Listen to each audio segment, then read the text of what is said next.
हमने जो है लास्ट लेक्चर में क्वेश्चन नंबर 7 तक कंप्लीट करा दिया था। अभी हम क्वेश्चन नंबर 8 लेते हैं।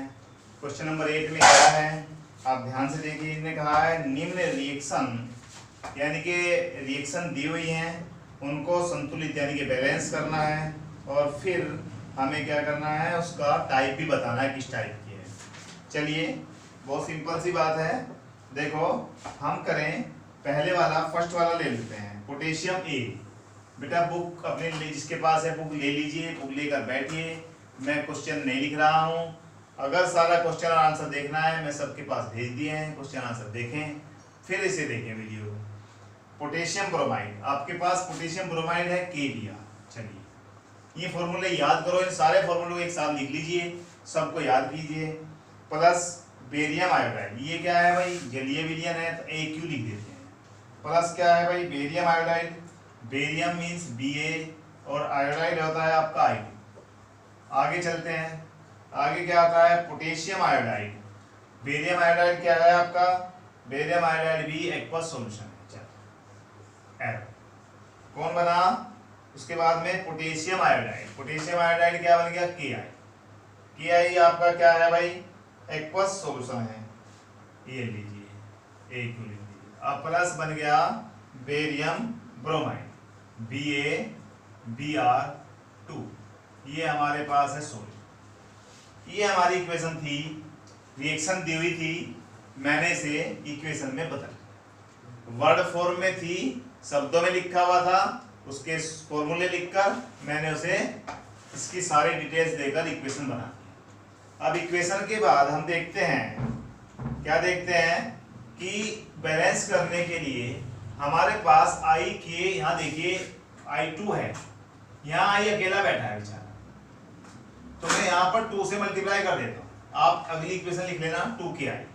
अब K कितने हो गए, 2 हो गई, 2 हो गई। यहाँ पर K अकेला है, 2 से यहाँ मल्टीप्लाई कर देते हैं। अब देखते हैं हमारे K यहाँ पर भी 2 था, यहाँ भी 2 हो गया, I यहाँ भी 2 था, यहाँ भी 2 हो गया, Br 2 है, यहाँ भी 2 बन गया। बेरियम का 1 ही है, तो इसका मतलब हमारी इक्वेशन क्या हो गई, बैलेंस हो गई। ये इक्वेशन बैलेंस हो गई। अब सेकंड पार्ट, ये फर्स्ट हो गया, second part B, zinc carbonate. अब बेटा जिंक कार्बोनेट क्या होता है, ZnCO3 होता है। हाँ, इसमें मुझे बताना था कि ये रिएक्शन किस टाइप की है, ये भी बताना था। अब देखिए, आयोडीन इसके पास चला गया और ब्रोमीन इसके पास चला गया, दोनों ने अपने आयनों को एक्सचेंज कर दी, बदल दिया, आदान प्रदान कर दिया। तो वह इक्वेशन क्या थी, डबल डिस्प्लेसमेंट यानी कि द्विविस्थापन इक्वेशन थी। अब हमारा नेक्स्ट वाला क्या आता है, zinc carbonate. Zinc carbonate solid form है। चलिए भैया आगे, एरो क्या बनता है इससे बन जाता है जिंक ऑक्साइड। जिंक ऑक्साइड होता है ZnO। अब ZnO भी किसमें है, सॉलिड फॉर्म में है। प्लस आगे बन जाता है जिंक ऑक्साइड के बाद में कार्बन डाइऑक्साइड CO। अब देखिए यहाँ पर क्या हो रहा है, जिंक कार्बोनेट Zn एक था, यहाँ भी 1 है, ऑक्सीजन के 2 है, ZnCO2 है, ZnCO3 है, कार्बोनेट ओके 3 है, एक एरा 2 एरा हो गया, कार्बन 1 है, कार्बन 1 है, तो इसका मतलब इक्वेशन बैलेंस भी है। अब हमें बताना है यह इक्वेशन किस टाइप की है। देखिए यहाँ पर ZnCO3 अकेला था, अब ZnCO3 से टूटकर कौन बना, ZnO बना, CO2 बना, यानी कि एक से कितने बने, 2 बने। अब मैंने बताया था वियोजन इक्वेशन में, समीकरण में, यानी कि वियोजन मतलब डीकंपोजिशन रिएक्शन।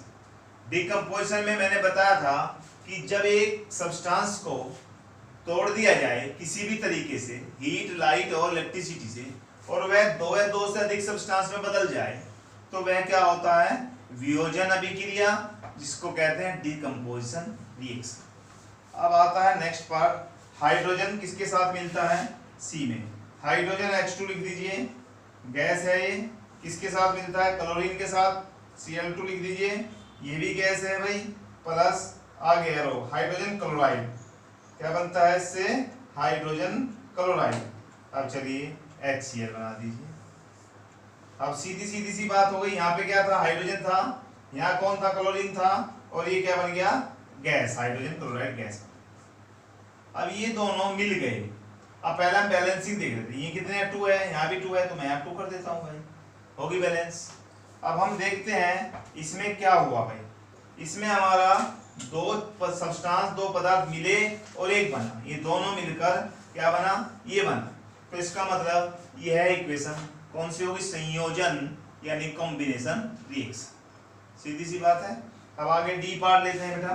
डी में क्या है, मैग्नीशियम, मैग्नीशियम Mg होता है सॉलिड फॉर्म में, हाइड्रोक्लोरिक एसिड यानी कि HCl प्लस क्या लिया हमने, HCl, और HCl क्या है, एक्वा सॉल्यूशन है, जलीय विलयन। आगे बनता है मैग्नीशियम क्लोराइड, मैग्नीशियम क्लोराइड होता है MgCl2। चलो भैया MgCl2 भी क्या है तुम्हारा, एक्वस है। चलो अब फिर क्या बना, हाइड्रोजन, हाइड्रोजन क्या है, गैस। यहाँ तक का काम हो गया। आगे देखते हैं हम इनको बैलेंस करने के लिए। Mg कितना है, 1 है, यहाँ भी 1 है। क्लोरीन यहाँ पर कितना है, 1 है, यहाँ 2 है भाई। मैं यहाँ तो 2 कर नहीं सकता पक्का, यहाँ से मल्टीप्लाई कर दें, 2HCl बन गया। तो इसका मतलब क्लोरीन इक्वल हो गया, मैग्नीशियम इक्वल है, हाइड्रोजन यहाँ कितना है, 2 है, यहाँ कितना है, 2 है। तो हमारी इक्वेशन क्या हो गई भाई, बैलेंस हो गई। अब देखते हैं यहाँ पर क्या हुआ, यहाँ पर क्या हुआ है, देखो यहाँ पर क्लोरीन जो है, क्लोरीन किसके पास चलेगा, MgCl के, H कौन हो गया, अकेला हो गया। तो सीधी सी बात है, डिस्प्लेसमेंट यानी कि विस्थापन रिएक्शन। आगे चलते हैं, हमारा क्वेश्चन नंबर 8 कंप्लीट हो गया है। अब क्वेश्चन नंबर 9, क्वेश्चन नंबर 9 को देखिए। क्वेश्चन नंबर 9 में क्या है, ऊष्माक्षेपी एवं ऊष्माशोषी, यानी कि ऊष्माक्षेपी का मतलब होता है एक्सोथर्मिक रिएक्शन, और ऊष्माशोषी का मतलब होता है एंडोथर्मिक रिएक्शन का बताइए, अर्थ बताइए, उदाहरण दीजिए।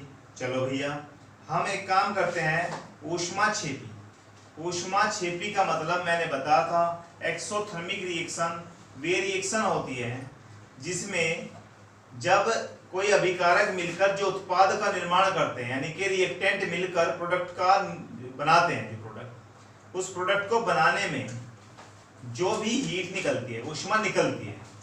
तो कैसे, जैसे मैंने बताया था, कार्बन प्लस ऑक्सीजन मिलाया और उससे क्या बना दिया, CO2 बनाया, और कोयले का यानी कि कोक का हमने बर्न किया, तो क्या बनता है, यहाँ पर ऊष्मा निकलती है, यानी कि हीट। हीट को हम ऐसे, हीट को यानी कि हीट निकल गई, तो इसका मतलब एक्सोथर्मिक, एक्सो मींस बाहर जाना, हीट बाहर चली गई, तो इसका मतलब क्या हुआ, यह रिएक्शन का किसका उदाहरण हुआ, ऊष्माक्षेपी यानी कि एक्सोथर्मिक रिएक्शन। दूसरा है ऊष्माशोषी, शोषी मींस शोषण करने वाला, एंडोथर्मिक। एंडोथर्मिक रिएक्शन वह होती है जिसमें किसी रिएक्शन को होने के लिए हीट की आवश्यकता पड़ती है, वह हीट लेता है। जैसे कौन है, CaCO3 था, कैल्शियम कार्बोनेट, इसे हमने हीट किया, हीट करने पर इसमें क्या हुआ, CaO कैल्शियम ऑक्साइड बना, प्लस क्या चला भाई, CO2 बना। तो इसका मतलब इसने क्या लिया था भाई, हीट, हमने इसे क्या दी, ऊष्मा, यानी कि हीट हमने इसको दे दी, और क्या बना, CaO बना, CO2 बना। तो इसका मीन्स क्या हुआ, यह हमारी कौन सी है, ऊष्मा को लेने वाली एंडोथर्मिक रिएक्शन, ऊष्मा को शोषण करने वाली। तो यह होगी हमारी एक्सोथर्मिक, यह होगी एंडोथर्मिक। अगला part question number 9, 10। Question number 10 देखते हैं। 10th में क्या है, 10th अच्छा क्वेश्चन है। श्वसन यानी कि रेस्पिरेशन, हम जो सांस लेने की क्रिया करते हैं, ऊष्माक्षेपी यानी कि एक्सोथर्मिक अभिक्रिया क्यों कहते हैं। हम इसे सांस लेने को जो हम रेस्पिरेशन करते हैं, इसे एक्सोथर्मिक रिएक्शन क्यों कहते हैं भाई। सीधी सी बात है, ऑक्सीजन अंदर गई, ऑक्सीजन के अंदर जाने के साथ हमारे अंदर क्या था, हमने भोजन खाया था, भोजन में कौन था, ग्लूकोज था, ग्लूकोज के साथ ऑक्सीजन ने रिएक्शन की, और जब ग्लूकोज के साथ ऑक्सीजन ने रिएक्शन की तो वहां से क्या निकला, CO2 निकली, H2O निकला, और हीट भी निकली, गर्मी भी निकली। तो इसका मतलब श्वसन जो है, रेस्पिरेशन क्या है, एक एक्सोथर्मिक यानी कि ऊष्माक्षेपी अभिक्रिया है। इसका एक एग्जांपल दे देते हैं। जैसे हमने ग्लूकोज, भोजन में हमारे क्या था, ग्लूकोज होता है C6H12O6, ये फॉर्मूला है ग्लूकोज का। अब ग्लूकोज को जब हमने अंदर ऑक्सीजन दी O2, यानी कि O2 देंगे, बैलेंसिंग कर लेंगे, O2 दिया, O2 देने पर क्या बन जाएगा, इससे बनेगी एक तो हमारी CO2, क्या बनेगी भाई, कार्बन डाइऑक्साइड गैस जो हम बाहर निकाल देते हैं, प्लस H2O बनेगा।